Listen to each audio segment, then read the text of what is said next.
प्रेरणा। उसकी सीट में हल्के मटमैले रंग के मात्र एक कपड़े में लिपटी नवजात कन्या ही थी। सड़क के किनारे पड़ी हुई थी। उसे लोग घेरे हुए खड़े थे। तरह तरह की बातें हो रही थी कि जाने कौन छोड़ गया इसे। किसी की नाजायज जनी होगी, तभी लोक लाज के भय से मरने को छोड़ दिया गया। हाँ, लगता है बेटी के चलते इसे यहाँ लाकर पटक दिया गया। अरे देखो तो सही, कपड़े की सूरत तो किसी अमीर की ही लगती है। जैसी तमाम शंकाएं जताई जा रही थी, पर किसी ने भी उस बच्ची को हाथ भी लगाने की हिमाकत तक नहीं की। बस एक के बाद एक लोग आते और दया दृष्टि डालते हुए आगे बढ़ जाते। किसी ने भी पुलिस को भी सूचना देना उचित न समझा। इसी भीड़ का हिस्सा पल्लू रिक्शेवाला भी था। हर वक्त शराब के नशे में रहता है। उसका दुनिया में अपना कहने को इंसानों के बीच कोई न था। हाँ, जानवर जरूर उसके सगे संबंधी बन गए थे। पहले इधर उधर भटक कर कूड़ा बाड़ा उठाकर पेट भरने भर का जुगाड़ कर लेता। इसी बीच सरकार ने हाथ रिक्शा मुहैया करवाई, जिससे उसकी जिंदगी भी भली सी चलने लगी। पूरा दिन मेहनत करता, जो भी पैसे कमाता रोटी और दारू लाता। उसे देखते ही आसपास के पालतू कुत्ते जमा हो जाते। प्यार से पल्लू उनपे हाथ फेरता और पहले रोटी कुत्तों को खिलाता, फिर खुद खाता था। पूरी बोतल गटक उन्हीं से लिपट के सो जाता। बीसियों कुत्ते उसे घेर कर सोते, सड़क के किनारे एक दूसरे का सहारा बने। पल्लू ने जब नवजात को करीब जाकर देखा, उसे चींटे घेरे हुए थे।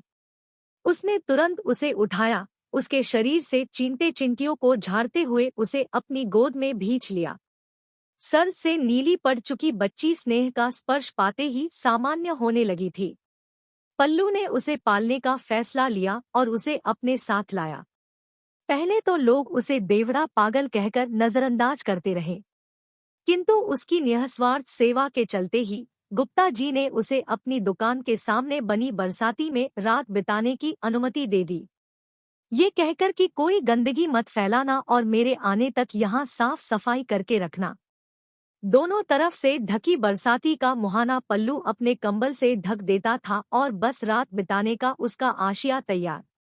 अब तो वह हर रोज रोटी के साथ दारू नहीं दूध लाने लगा। पूरा दिन बच्ची को साथ लेकर जाता।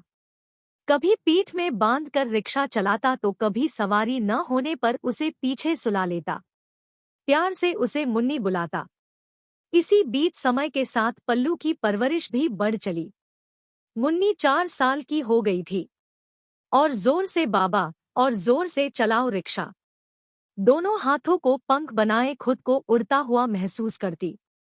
बाबा, जब मैं बड़ी होऊंगी तो बहुत जोर से आसमान में रिक्शा चलाऊंगी और तुम्हें बैठा के आसमान की सैर करवाऊंगी। काले घुंघराले बालों के बीच गोरा सलोना चेहरा गजब का आकर्षक लगता। जब रिक्शे पर मुन्नी की सवारी निकलती तो यही दृश्य होता था लगभग रोज का। पल्लू कभी कभी स्कूली बच्चों की भी सवारी उठाता था। रिक्शे के आगे डंडे पर लगी गद्दीदार सीट पर बैठी मुन्नी भी स्कूल जाने की जिद करती। पल्लू ने पता किया तो उन स्कूलों का खर्चा उसकी आमदनी को मुंह चढ़ाने लगता। लेकिन कहते हैं, न माँ सरस्वती की कृपा हैसियत देखकर नहीं आती। माँ का आशीष किसी सरकारी या गैर सरकारी स्कूलों का मोहताज नहीं। पल्लू को किसी ने बताया कि वह उसे सरकारी स्कूल में दाखिला दिलवा दे। अब पल्लू के पल्ले तो ये सब बातें पढ़ने से रही। सो गुप्ता जी ही थे नैया के खेवैया।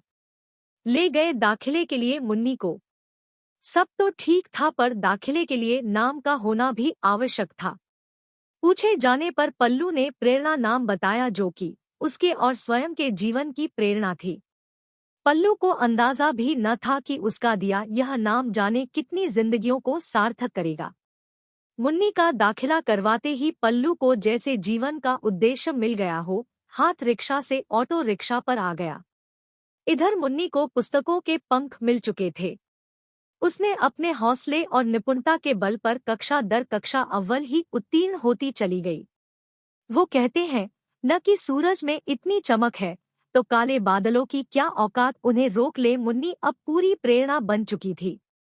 छात्रावास में उसे पढ़ाई का अच्छा परिवेश मिलता गया। अपनी योग्यता से उसने आगे के मार्ग को स्वयं ही बनाती गई। पल्लू मिलने आता था हर सप्ताहांत। बाबा बस कुछ दिन और फिर मैं आपको आपके अपने घर में रखूंगी। पल्लू को बातें काल्पनिक लगती, किंतु बेटी के हौसले पर यकीन जरूर था। 12वीं अव्वल आने के बाद गुरुजनों के मार्गदर्शन में एनडीए की परीक्षा भी उसने उत्तीर्ण कर ली। अब उसे लगभग 2 वर्षों के लिए महिला पायलट अफसर के प्रशिक्षण हेतु शहर से बाहर जाना था। इस बीच उसने पल्लू को कुछ भी नहीं बताया, बस ये कहकर कि बाबा पढ़ाई का भार अधिक है, आप मिलने भी मत आना। मैं समयानुसार आपको मिलने आ जाया करूंगी। फिर भी पल्लू हर सप्ताहांत अर्जी लगा जाता मिलने की, जहां से उसे सिर्फ निराशा ही मिलती। दिन बीतता गया। एक दिन वह सवारी के इंतजार में खड़ा था। तभी पीछे वर्दीधारी एक नवयुवती आकर बैठी। कहाँ चलना है मैडम? पल्लू ने मुड़कर पूछा तो ऑटो में बैठी नवयुवती को देखते ही सोचने लगा, बिल्कुल मेरी मुन्नी जैसी है। क्या कभी मेरी मुन्नी भी ऐसी बन पाएगी? अरे बाबा अब चलोगे भी या देखते ही रहोगे? नवयुवती की जानी पहचानी आवाज थी। पल्लू को अपने कानों और आंखों पर यकीन नहीं हो रहा था। उसने पानी की बोतल उठाई और मुंह पर दे पानी के छींटे। पीना तो अरसे से छोड़ रखा है, फिर ये नशा कैसा? बेटी के प्यार में ही बावला हो गया हूँ लगता है। पल्लू बड़बड़ाए जा रहा था। प्रेरणा ने झकझोर कर पल्लू को बुलाया बाबा और लिपट गई। बोली, बाबा मैं ही हूँ, आपकी मुन्नी, ये कोई सपना नहीं हकीकत है। और ये वर्दी मेरे और आपके हौसले की सिलाई से ही तो बनी है। पल्लू को कुछ समझ नहीं आ रहा था। बस इतना समझ पाया कि उसकी बिटिया किसी बड़े ओहदे पर आसीन है। प्रेरणा। यहाँ से सीधा वह अपने छात्रावास गई, जहाँ पर उसका भव्य स्वागत हुआ। सारे विद्यार्थियों के बीच वह एक प्रेरणा बनकर खड़ी थी। अब से जब तक वह शहर में रही, कभी महिला दिवस का तो कभी महिला प्रशिक्षण केंद्र का कार्यक्रम हो, उसे सम्मानित करने को सभी आतुर थे। जहां भी जाती पल्लू को साए की तरह रखती। पहले पल्लू पीछे खुद चलती, अपनी कामयाबी का पूर्ण श्रेय अपने बाबा को समर्पित करती। पल्लू बस गदगद हो आंखों से भावनाओं को रोक न पाता था। आज विदाई का समय था। प्रेरणा पल्लू को अपने साथ ले जा रही थी। गुप्ता जी ने अपनी दुकान पे पूरी रौनक लगा रखी थी। आसपास के सभी लोग यह दृश्य देखने को आतुर थे कि कैसे इस क्षेत्र की पहली महिला अफसर अपने रिक्शे वाले बाबा को कैसे आसमान की सैर करवाती है। इधर पल्लू बार बार अपनी ऑटो रिक्शा को स्पर्श किए जा रहा था, मानो अपनी माँ से विलग हो रहा हो। उस जगह को अपलक देख रहा था जिसने एक अनाथ को जीने का सहारा दिया। प्रेरणा पल्लू की भावनाओं को बखूबी समझ रही थी। मुस्कुरा कर बोली, बाबा चिंता न करो, आपके पहुंचने से पहले आपकी ऑटो वहां पहुंच जाएगी। और बाबा आपका जब भी मन करे यहाँ आ जाना। रात गुप्ता चाचू की दुकान में बिताकर चैन ले लेना। मुस्कुराते हुए गुप्ता जी भी बोले, धन्य हो गई मेरी दुकान भी बिटिया, जो तुम जैसी साहसी प्रेरणा यहाँ पली बढ़ी। प्रेरणा ने भावनाओं पर नियंत्रण रखते हुए सभी से अलविदा लिया और निकल पड़ी अपनी नई और गौरवान्वित उड़ान के लिए। लगभग सभी गवाह थे इस क्षण के, चाहे वह विद्यालय हो या शहर के लोग, या शायद वो भी जो उसे सड़क के किनारे उसे किसी कचरे की भांति मरने के लिए छोड़ गए थे।